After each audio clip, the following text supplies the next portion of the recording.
नमस्कार विद्यार्थी मित्रांनो, नैसर्गिक साधन संपदा हा भाग पाहत असताना खनिज संपदा मिनरल रिसोर्सेस हा अतिशय महत्त्वाचा भाग आपण आज या ठिकाणी पाहणार आहोत। खनिज संसाधन हे अतिशय महत्त्वाचं संसाधन असलेलं आपल्याला त्या ठिकाणी सांगता येईल। नैसर्गिक साधन संपदेत खनिज संपदेला अतिशय महत्त्व आहे। वातावरणात होत असलेल्या वेगवेगळ्या प्रक्रियांनी निसर्गात प्रामुख्याने ही खनिजे तयार होतात। खनिजासाठी निसर्गातील मूळ स्रोत खडक आहे। पृथ्वीवरील खडक मुख्यत्वे खनिजांनीच बनलेले असतात। खाणकाम या प्राथमिक व्यवसायातून मानव खनिजे उपलब्ध करून घेतो। प्राचीन विविध खनिजाचा वापर आपण विविध कामासाठी आणि विकासासाठी त्या ठिकाणी मानव करीत आलेला आहे। परंतु सध्या मानवाने आपल्या विकासासाठी त्या ठिकाणी खनिजाचा अमर्याद वापर सुरू केलेला आहे। यामध्ये मानवाने अनेक धातू खनिजाचा अति वापर केल्यामुळे त्याचा विपरीत परिणाम पर्यावरणावर देखील होत आहे। आता खनिज संपदा पाहत असताना आपणाला त्या खनिजाच्या संसाधनाचं वर्गीकरणाच्या आधारावर त्या ठिकाणी त्याचे प्रकार आपणाला सांगता येतील। खनिज संसाधनाचे वर्गीकरण मुख्यत्वे त्यांच्या रासायनिक गुणधर्मावर केले जाते आणि त्यानुसार खनिजे 3 प्रकारात त्याचं वर्गीकरण खनिजाचं आपणाला करता येईल। त्याच्यामधला पहिला प्रकार आहे अधातू खनिजे, दुसरा प्रकार आहे धातू खनिजे, तिसरा प्रकार आहे शक्ती साधने। त्याच्यामध्ये पहिल्या प्रकाराच्या अनुषंगानं अधातू खनिजे कशाला म्हणायचं? अशी खनिजे असतात जी तापवल्यावर प्रसरण पावत नाहीत आणि त्याचा ठोकून ठोकून पत्रा पण तयार करता म्हणजे होत नाही, त्यास अधातू खनिजे असं म्हणतात। उदाहरणार्थ गंधक, खडक, जिप्सम, पोटॅश, ग्राफाइट, हिरा, अभ्रक इत्यादी खनिजांना अधातू खनिजे असे म्हटले जाते। दुसरा प्रकार आहे धातू खनिजे, जी खनिजे तापविल्यानंतर प्रसरण पावतात आणि ठोकून ठोकून त्याचा पत्रा तयार करता येतो, त्यास धातू खनिजे असे म्हणतात। उदाहरणार्थ लोखंड, सोने, चांदी, तांबे, कथील, मॅंगनीज, प्लॅटिनम, टंगस्टन या सर्वांचा धातू खनिजामध्ये त्या ठिकाणी समावेश होतो।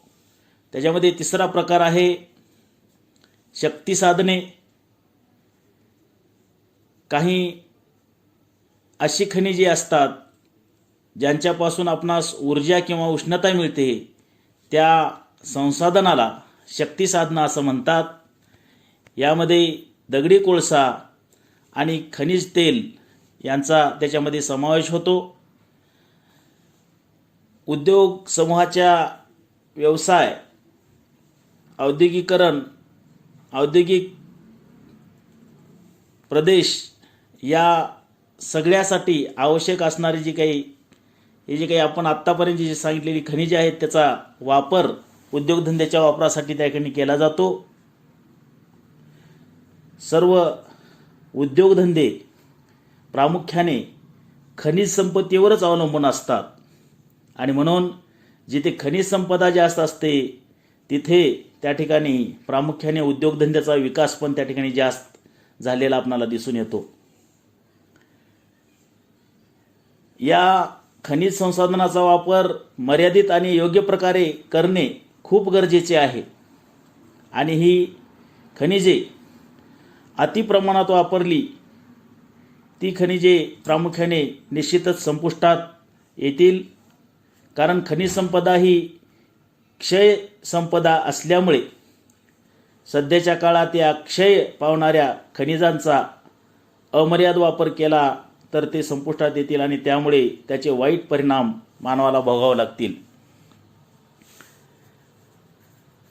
ही खनिजे भूगर्भातील एक नैसर्गिक साधनसंपत्ती आहे, पण ती खनिजे काही प्रदेशात विपुल प्रमाणात मिळतात आणि काही प्रदेशात अजिबात त्या ठिकाणी खनिजं मिळत नाहीत. उदाहरणार्थ, जागतिक खनिज तेल साठ्यापैकी सुमारे 60% खनिज तेलाचे साठे मध्य पूर्व आशियात आहेत. भारतात पण कोळसा बिहार व झारखंड या भागामध्ये विपुल प्रमाणात आढळतो. ही खनिजे सहजपणे उपलब्ध होत नाहीत.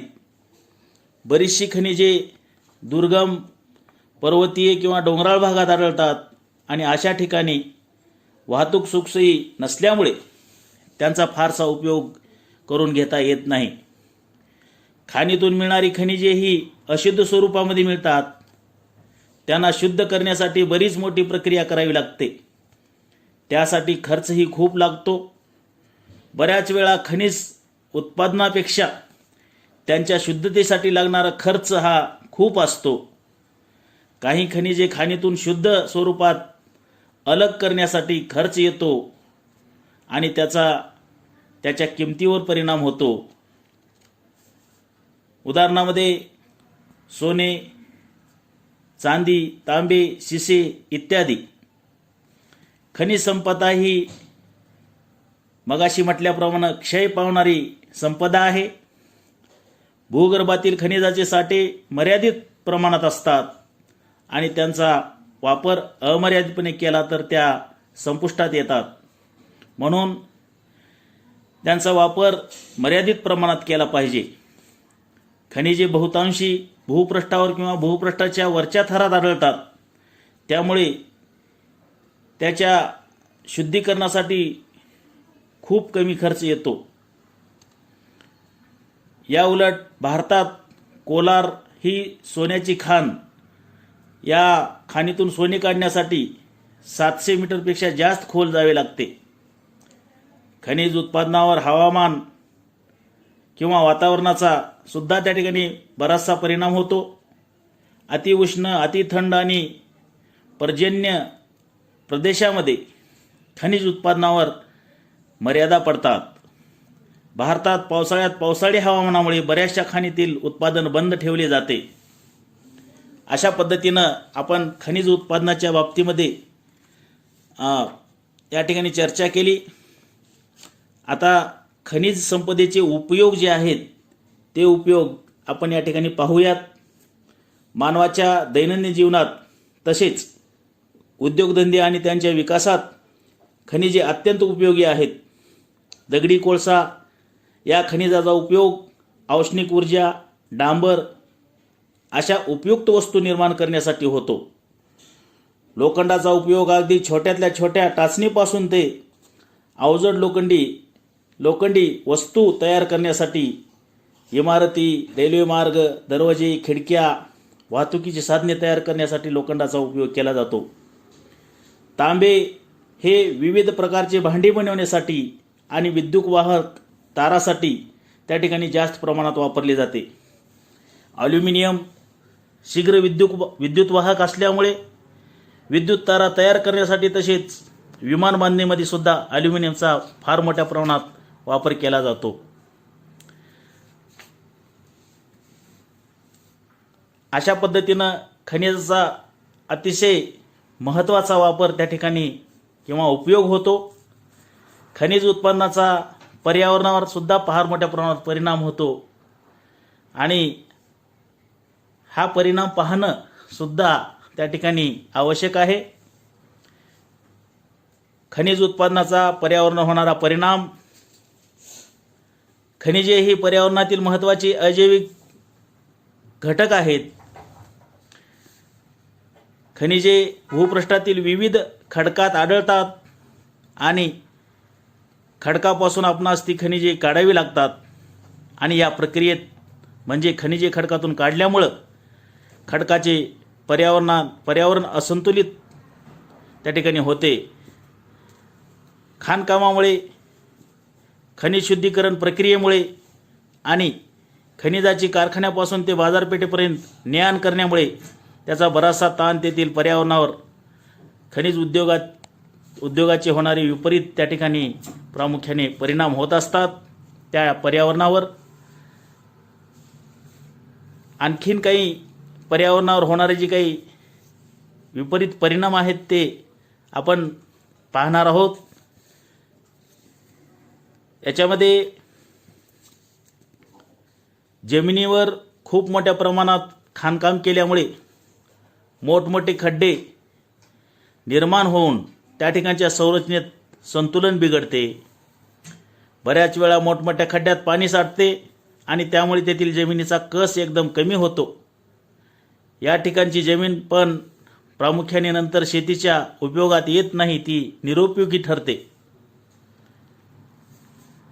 भूपृष्ठीय व भूमिगत जलप्रदूषण ही दुसरी पर्यावरणीय व्यथा त्या ठिकाणी वेगळी झालेली खनिजे यामुळे त्या ठिकाणी निर्माण होते. खनिज सूक्ष्मद्रव्ये त्या ठिकाणी खनिजातल्या सूक्ष्मद्रव्याचं मिश्रण त्या पाण्यामध्ये झाल्यामुळं त्या ठिकाणच्या पाण्यामध्ये फार मोठ्या प्रमाणात जलप्रदूषण होते. खनिजे हे जमिनीत असलेल्या पाण्यावर आंतरक्रिया घडवून आणतात, त्यामुळे तेथील भूमी आणि आतील पाणी आम्लधर्मीय असल्यास किंवा खनिज विषारी असल्यास तेथे वनस्पती वाढीवर त्याचा फार मोठ्या प्रमाणात परिणाम होतो आणि तेथील पर्यावरण संतुलित राहत नाही, तिथं असंतुलन निर्माण होतं.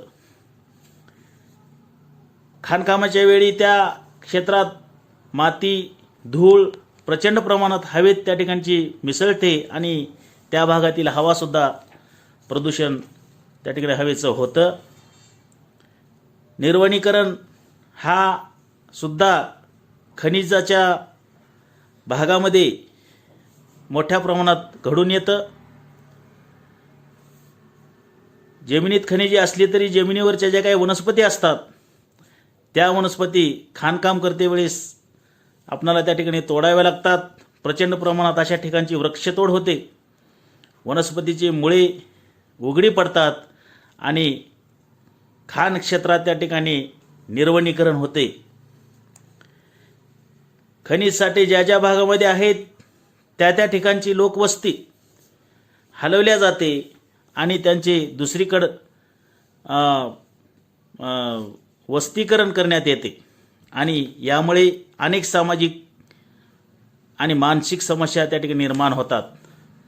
खाणकाम जेथे होते तेथे नवी वस्ती निर्माण होते आणि हे सर्व तेथील मूळ पर्यावरणामध्ये बदल घडवून आणण्यासाठी त्या ठिकाणी कारणीभूत ठरतात. अशा पद्धतीनं खाणकामाचा सुद्धा त्या ठिकाणी निसर्गावर विपरीत परिणाम होत असतो आणि म्हणून खाणकामाचं सुद्धा एक व्यवस्थापन करणं आवश्यक आहे आणि त्या दृष्टीनं मानवानं सगळ्यांनी त्या ठिकाणी विचार करून खाणकामाच्या भागामध्ये अशा समस्या कमीत कमी कशा म्हणजे करता येतील त्या करणं आवश्यक आहे. अशा पद्धतीने या ठिकाणी आपण खनिज संपदा हा भाग या ठिकाणी आज पाहिलेला आहे. आज आपण या ठिकाणी थांबूयात. धन्यवाद.